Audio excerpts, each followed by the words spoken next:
হনুমানক সন্তুষ্ট কৰাৰ 7টা উপায়। হাতলৈ আহিব ধন, হ'ব আপোনাৰ উন্নতি। হিন্দু ধৰ্মত ৰাম ভক্ত হনুমানৰ বিশেষ মহত্ব আছে। বিশেষকৈ মঙলবাৰৰ দিনটো হনুমান অৰ্থাৎ বজৰংবলীৰ প্ৰতি অৰ্পিত। হনুমানক সন্তুষ্ট কৰাৰ বাবে বিভিন্ন উপায় জানোচোন আহক সম্পূৰ্ণকৈ এই ভিডিঅ'টি সম্পূৰ্ণকৈ চাব। কোৱা হয় হনুমানক সন্তুষ্ট কৰিলে ভক্তৰ সকলো মনৰ কামনা পূৰণ হয়। হনুমানক সন্তুষ্ট কৰাৰ উপায়। ৰাম নাম জপ। হনুমান ৰাম ভক্ত, গতিকে মঙলবাৰৰ দিনা হনুমান মন্দিৰলৈ গৈ ৰাম নাম জপ কৰিব লাগে। এয়া অতি ফলপ্ৰসূ উপায় বুলি গণ্য কৰা হয়।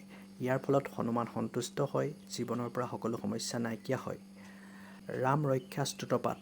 এই দিনটোত ৰাম ৰক্ষা স্তোত্ৰ পাঠ কৰি অতি লাভজনক।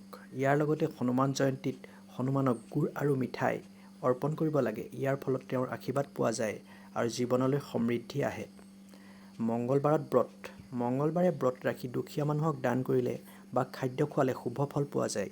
মান্যতা অনুসৰি এনে কৰিলে হনুমানৰ আশীৰ্বাদ লাভৰ লগতে জীৱনত কেতিয়াও টকা পইচা বা খাদ্যৰ অভাৱ নহয়।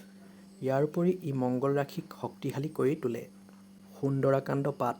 মঙ্গলবাৰে হনুমান মন্দিৰত গৈ সুন্দৰাকাণ্ড পাঠ কৰিব লাগে। ইয়াৰ জৰিয়তে আশীৰ্বাদ লাভ কৰিব পাৰি।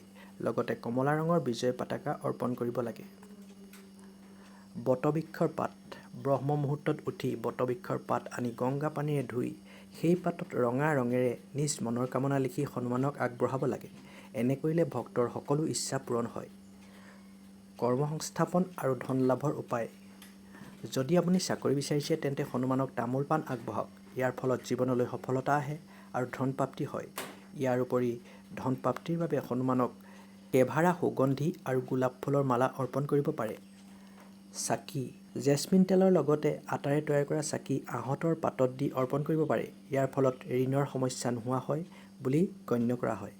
বন্ধুসকল, ভিডিঅ'টো ভাল লাগিল যদি এটা লাইক কৰি দিব আৰু মোৰ চেনেলটো ছাবস্ক্ৰাইব কৰি ল'ব আৰু এটি কমেণ্ট কৰিবলৈ নাপাহৰিব।